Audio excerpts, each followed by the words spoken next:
आप सभी को मगध क्लासेस के यूट्यूब चैनल पे हार्दिक स्वागत है। विद्यार्थियों, आपको मैं बता दूं, आज कैबिनेट का मोहर लग चुका है और शिक्षा विभाग के द्वारा ये जो आप सामने देख रहे हैं, यहाँ पे आप लोगों के लिए अधिसूचना जारी किया गया है। और इस अधिसूचना को समझने में बहुत सारे विद्यार्थियों को परेशानियां हो रहा है। किस प्रकार से एग्जाम होगा, किस प्रकार से बहाली होगा, ये सब संशय बरकरार है। तो इन विद्यार्थियों को जो भी यहाँ पे समस्या हो रहा है, उन समस्याओं को हम अपने तरफ से आपको समाधान करेंगे। बस आप हमारे साथ इस वीडियो में बने रहें। जैसा कि आप लोग यहाँ पे देख रहे हैं कि एक अधिसूचना जारी हुआ है आपके शिक्षा विभाग से, यानी आप जो कैबिनेट का आज मोहर लगा है, उसके बाद ये जो विज्ञापन जारी हुआ है जिसका दिनांक देख रहे हैं 10/4/2023, यानी आज ही के दिन कुछ समय पहले यह अधिसूचना आप लोगों के लिए जारी किया गया है। अब इस अधिसूचना को हम लोग संक्षिप्त एवं विस्तार से प्रारंभ करते हैं। जैसा कि आप लोग जानते हैं कि आपके जो बिहार राज्य सरकार है वह इस अधिसूचना को जारी किया है और उन्होंने इस बात को स्पष्ट रूप से कह दिया है कि वे भारत के नागरिक होंगे और खासकर बिहार राज्य के अस्थायी निवासी होंगे, तभी बिहार में अध्यापक बनने का सपना साकार करेंगे। अब इस विज्ञापन में आप लोग देखेंगे, इस नियमावली में आपको कुछ पॉइंट है जो आप लोग देखेंगे और उसको आप लोग समझने की कोशिश करेंगे। जैसा कि यहाँ पे आप लोग देखेंगे, ये पॉइंट नंबर आप लोग यहाँ पे 3 पॉइंट को गौर करेंगे और यहाँ पे पॉइंट नंबर 3 को आप लोग ध्यान से देख रहे होंगे। यहाँ पे लिखा हुआ है, विद्यालय से अभिप्रेत है कि बिहार सरकार द्वारा संचालित एवं नियंत्रित राजकीय राजकृत प्रोजेक्ट कन्या एवं राजकीय बुनियादी विद्यालय, जिसमें सभी उत्क्रमित नव स्थापित उच्च माध्यमिक विद्यालय भी आपको क्या है, सम्मिलित है। यानी इस अधिसूचना के अंतर्गत कहा जाए तो आपके प्राथमिक स्तर से लेकर उच्च माध्यमिक स्तर तक के विद्यालय को शामिल किया गया है। जैसा कि आप लोग यहाँ पे देख रहे हैं, आप लोग सभी लोग जानते हैं कि प्राथमिक स्तर आपके कक्षा 1 से 5 तक होते हैं, उच्च प्राथमिक स्तर आपके 6 से 8 तक होते हैं, माध्यमिक स्तर 9 और 10 की बात करेंगे और उच्च माध्यमिक स्तर हम लोग 11 और 12th स्तर की बात करेंगे। और यह एग्जाम आपकी केंद्र सरकार द्वारा सीटेट और बीटेट के रूप में आपके 1 से 5 और 6 to 8 का एग्जाम होते आया है ना। अभी कुछ दिनों से बीटेट नहीं आया है, लेकिन उसके बदले आपको राज्य सरकार द्वारा बात कही गई थी कि जो सीटेट अभ्यर्थी पास होंगे वो ही बिहार सरकार में अध्यापक बनने का सपना साकार करेंगे। ये आपको पूर्व जानकारी है। तो यहाँ पे आप लोग बात देखेंगे, हमारी बात को समझेंगे।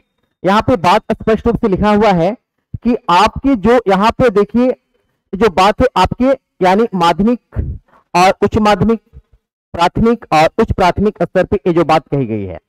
इसके बाद देखिए जो मुख्य इसका जो गुड़ चीज है, उस गुड़ चीज को हम बता दे रहे हैं, जिससे विद्यार्थियों में खलबली मचा हुआ है कि आखिर इस अधिसूचना के अंतर्गत क्या जारी किया गया है। तो यहाँ पे आप लोग देखेंगे इस अधिसूचना के अंतर्गत, तो आप लोग यहाँ पे क्या पाएंगे, इस अधिसूचना के अंतर्गत आप लोग देखेंगे, यहाँ पे आप देखेंगे तो यहाँ पे क्या है कि जैसा कि आप लोग देख रहे हैं, यहाँ पे 1 से 5, 6 to 8, फिर से 10+2 की बात कही गई है। इसके बाद हम लोग बात करते हैं यहाँ पे, जैसा कि आप लोग यहाँ पे पॉइंट को देखेंगे,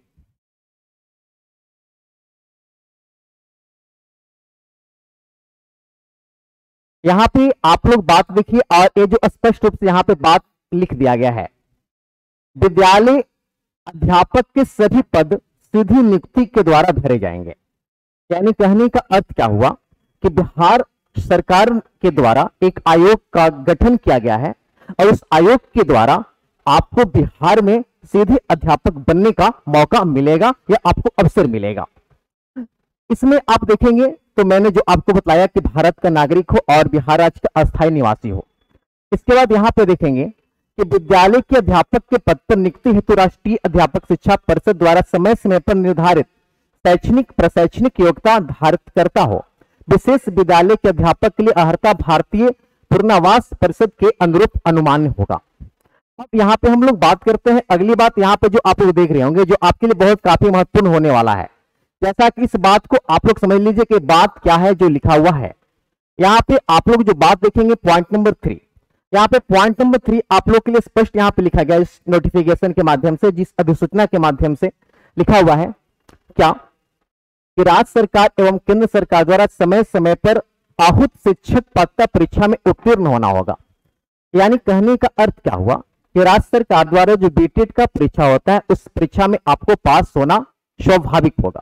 यदि आप पास नहीं होंगे तो आयोग के द्वारा जो समय पे आपके परीक्षा होगा उसमें आप हिस्सा नहीं ले पाएंगे। इसके बाद यहाँ पे देखिए क्या लिखा हुआ है कि ये जो शिक्षक पात्रता परीक्षा होगा बिहार सरकार के द्वारा केंद्र सरकार द्वारा जो सीटेट का परीक्षा होता है वो परीक्षा भी यदि आप पास होंगे तो आप आयोग के द्वारा अगले एग्जाम में आप क्या करेंगे, पार्टिसिपेट कर पाएंगे। यानी हमारा कहना यह हुआ कि अब आपको सीटेट और बीटेट पास सीधे सीधे अब आपको अध्यापक बनने का मौका नहीं मिलेगा। जिस प्रकार से अन्य राज्यों में सुपर टेट के माध्यम से जो बहाली हो रहा है उसी के आधार पे आपको मौका मिलेगा, यानी आप लोग को एक एग्जाम और देना पड़ेगा।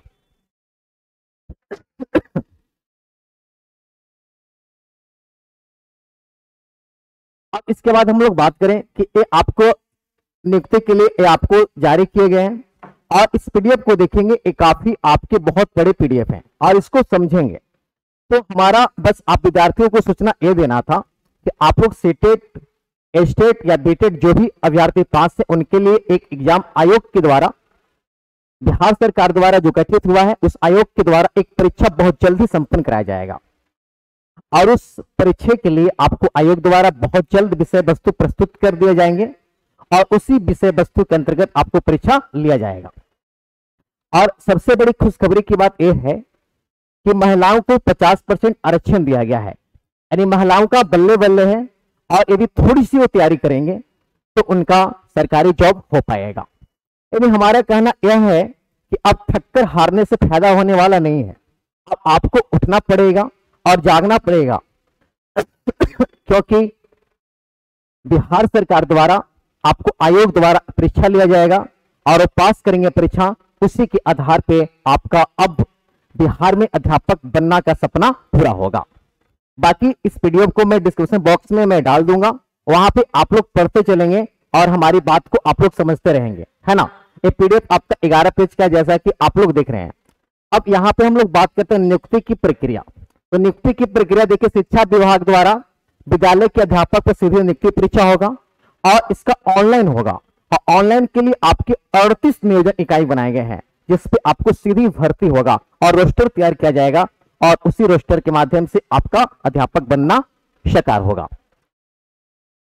अब इसके बाद हम लोग बात करें कि आपके देखिए एक बात बहुत बड़ी बात कही गई है जो आप विद्यार्थियों को ध्यान देने वाली बात है। क्या, यहाँ पे ध्यान से देखिएगा इस पॉइंट को, पॉइंट नंबर 6 को, जैसा कि आप लोग देख रहे हैं।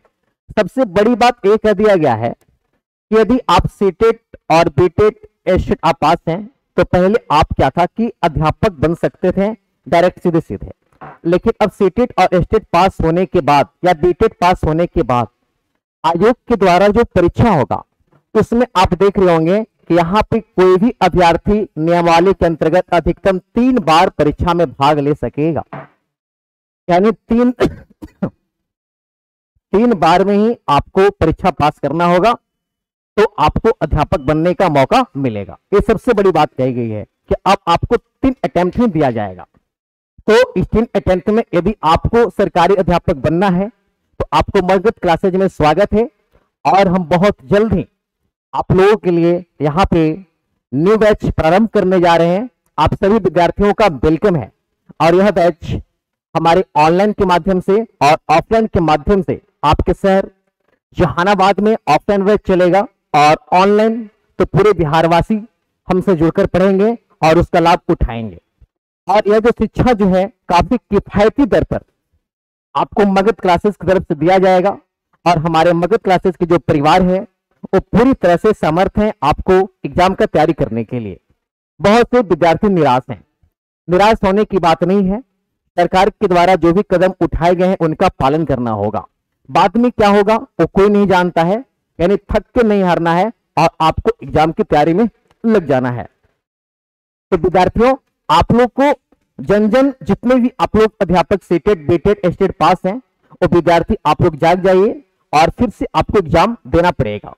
अब बहुत से बात ये बोल रहे हैं बच्चों कि फिर क्या होगा, हाईकोर्ट होगा, ये रुक जाएगा। बाद में जो हो लेकिन यहाँ पे जो तत्काल जो आप लोग देख रहे हैं, ये सूचना, ये आपकी अधिसूचना है और शिक्षा विभाग की तरफ से यह लेटर जारी हुआ है, जिसमें सारी बातों को स्पष्ट रूप से कर दिया गया है। यानी आप समझ लीजिए कि अगले एग्जाम आयोग के द्वारा जो होगा उस एग्जाम को देंगे तभी आप एक अध्यापक बनेंगे। और यहाँ पे हम लोग बात कर लें तो और विशेष जो हम लोग बात कर लें यहाँ पे थोड़ी बहुत जो आप लोग देखेंगे यहाँ पे स्पष्ट रूप से आप लोग के पीडीएफ में है। आप लोग देखिए स्थानांतरण के बारे में कुछ बात किया गया है जो आप लोग अच्छी तरह से देख लेंगे, है ना। शिकायत और अपील करने की बात भी कही गई है ना।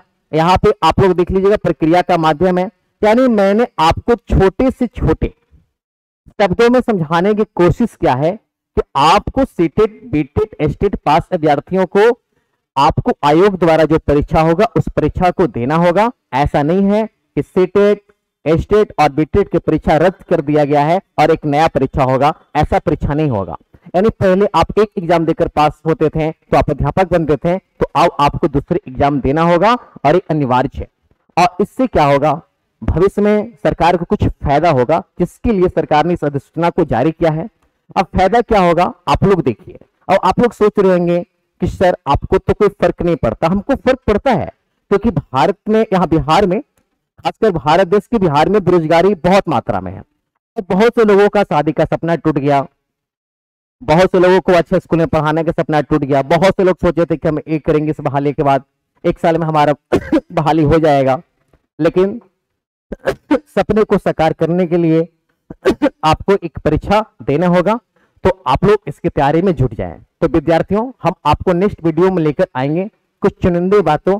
तो यहां तक आज का जो सफर है इस अधिसूचना के माध्यम से हम आपको इतना ही बतला रहे हैं। जय हिंद।